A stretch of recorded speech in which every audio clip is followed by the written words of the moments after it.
qatılırıq bu şənliyə.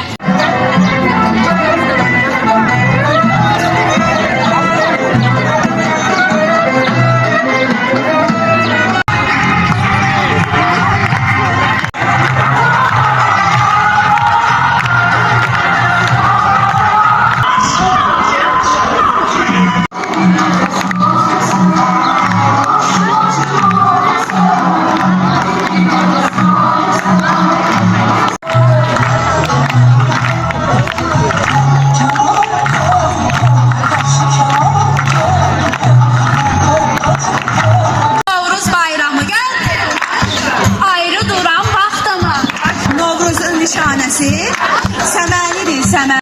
İlin yaz fəsli gəldi. Qızlı torpağın canı. Novruz bayramınız mübarək olsun.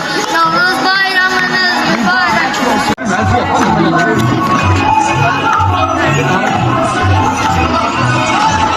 Bizim sizinlə kiçik bir oyunumuz var. 4 mərhələdən ibarət olacaq yarışımız. İlk olaraq birinci mərhələdə Qarşınızda bayram. qalib gələcək. Həmçinin hər sual bir... Əziz müəllim. Novruz sözünün mənası nədir? Düzdür. Papaq atanda qapı açılmasa nə edərsiniz? Başqa qapını döyərəm. Onlar açmaz, o birisini döyərəm. Novruzda ən çox kim işləyir? Analar. Bəli. Tonqal niyə danışmır? Ancaq işıq saçır, istilik verir. Su komandası isə 5,5 bal alır. Səssiz kino da deyirik. Bir nəfər seçəcəksiniz hər öz qrupundan. Tonqal, düzdür. Bir xal. Cavab? Bəli, baklava. Səməni. Ponça. Göstərmir.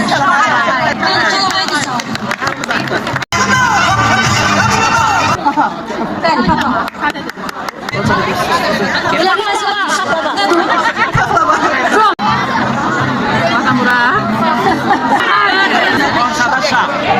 Buyurun.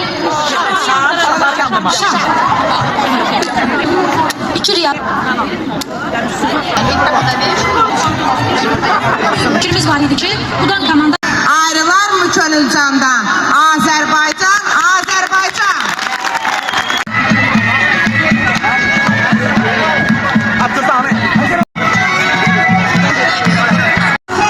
Elimin ovalı, əziz bayramı, bayramlar gözəli. Qoy desin ürəkdən, qoy desin hamı, Novruz bayramınız mübarək olsun. Əziz müəllimlərimiz, dəyərli şagirdlərimiz, yaz gəlir, bahar fəsli gəlir, Ramazan bayramıdır sabah. Mən hər iki bayram münasibəti ilə sizlərin hər birini ürəkdən təbrik edirəm. Gününüzdən sevin sədaları, bayram əhval-ruhiyyəsi əski olmasın. Süfrələriniz ruzulu, bərəkətli, ocağınız isti olsun daima.